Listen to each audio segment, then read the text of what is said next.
Hi, I'm Emily and welcome to the amazing world of seagrass. These underwater meadows are not only beautiful, but also play a crucial role in providing havens for wildlife whilst improving the health of our oceans.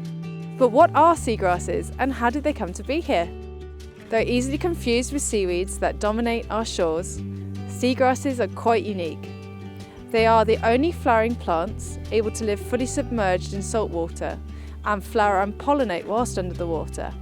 They often grow in large meadows, giving the appearance of terrestrial grassland. However, they are actually more closely related to lilies and gingers than true grasses.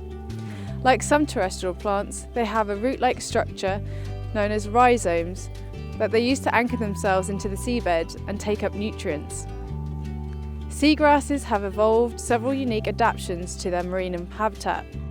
They are capable of photosynthesizing underwater. The leaves have adapted to capture sunlight and perform photosynthesis efficiently in low light conditions. The leaves contain air pockets that help the leaves float in water, allowing best position for light exposure. Amazingly, seagrasses have estimated to have first evolved when dinosaurs still walked the earth over 1 million years ago. Today there are over 60 species of seagrass worldwide, 3 of which exist here in the Solent. First we have Zostera marina, also commonly known as common eelgrass, which has broad green leaves with rounded tips that generally grow between 20 to 70 centimetres. Then we have Zostera knottii, also known as dwarf eelgrass, which has much narrower, shorter leaves, some with a notch at the end of the tips. There are also occasional patches of Rupias species known as tasselweed. These plants like shallow, sheltered coastal areas with calm, clear water. They're restricted to these areas due to their requirement for photosynthesis to grow and thrive. Within the Solent, patches of both species can be found all over on both Hampshire and the Isle of Wight coasts. But why are seagrass meadows so important? Why do we need to be working to protect and restore them? One of the things that makes seagrass special is the many benefits that they bring us. Seagrasses are ecosystem engineers, meaning that they significantly modify their environment, such as stabilising and oxygenating the sediment around them and slowing down water currents. The mere presence in the environment creates a new habitat, providing a space for other species to thrive. This means that these meadows are home to an amazing range of wildlife. Right here in the Solent, they provide nurseries, food and shelter for a range of marine life such as anemones, crabs, hydroids, sea squirts, pipefish, both are native species of seahorse and cuttlefish. They also support many commercially important species such as sea bass and spider crabs. The other service they provide us with is their ability to store huge amounts of carbon, making them a key natural solution to the climate change crisis we are facing. Firstly, as photosynthesizing plants, they take carbon from the atmosphere and store it in their leaves. When the plants die, the dead material collects on the seafloor and builds up the layers, storing this carbon for thousands of years, provided it's undisturbed. This is where issues of anchoring and dredging can be counterproductive. Research suggests that dense seagrass meadows slow down water flow. The benefit of slowing down water flow creates opportunities for particles to drop out the water column and settle on the floor, over time being stored in the seabed. This is known as blue carbon.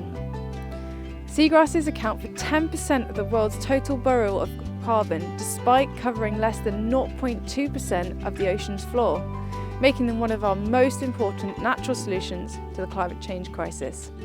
Seagrass beds are a great natural coastal defence as their rhizomes, their root system, binds mats together, stabilising sediment and preventing erosion, while their foliage absorbs wave energy, helping protect our coastal communities from effects of storms and waves. Seagrasses also improve water quality by filtering pollutants and excess nutrients from the coastal runoff. This contributes to clear, healthy oceans and supports the growth of other marine life. What are the challenges our seagrass meadows are facing? Unfortunately, majority of seagrass beds are in poor condition, including the 550 hectares within the Solent.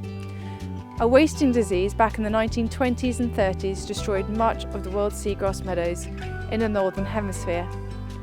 It is estimated that the UK has lost 90% in the last century, Combined with this, seagrass continues to face many threats. Coastal development and urbanisation and tourism continues to cause habitat destruction and water pollution. Disturbance caused by improper boat anchoring and mooring can damage seagrass beds, disrupting their growth and stability. This is a large issue in our seagrass meadows that we face here in the Solent, as it's one of the most heavily used waterways in the UK, with 79,000 annual shipping movements, a major naval base and a quarter of the coastal marina berths in England. Pollution is consistently a threat.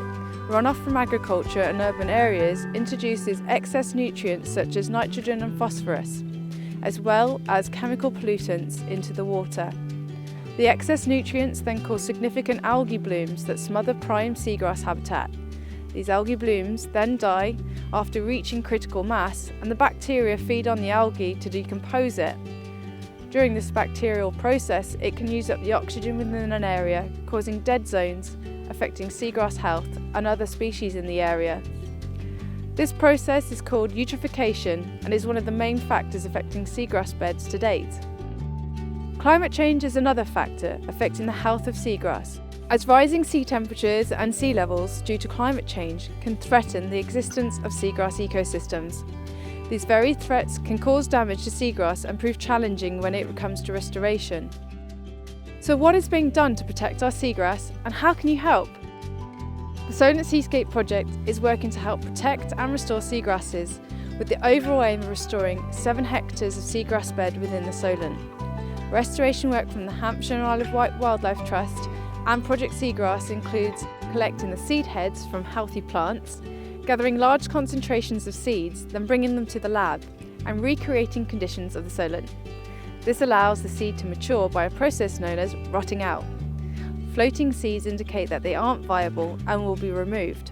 The Solent Seascape Project is investigating different methods to encourage germination, a process by which the plant grows from seed into seedling, as well as various planting, seeding and innovative restoration techniques.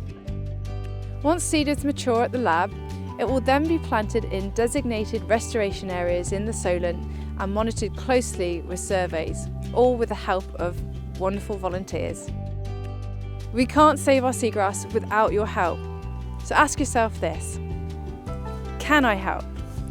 Can you spread awareness of the benefits and pressures on seagrass? Can you talk to others about what you've learnt or post it on social media? Can you deepen your own knowledge and understanding of the issues our marine world is facing?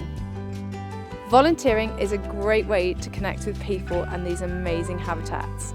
Can you be adventurous and take on something more hands-on? If you're a water user, ask yourself these questions. Can I find anchorage that isn't in seagrass? Can I enter the water with my equipment where there isn't seagrass present? Everything that happens on our land affects our oceans, so keep that in mind when making certain choices. Can you use more environmentally friendly products? And can you reduce your waste or dispose of it better? You've already taken the first step by watching this video. Thank you. What's your next step?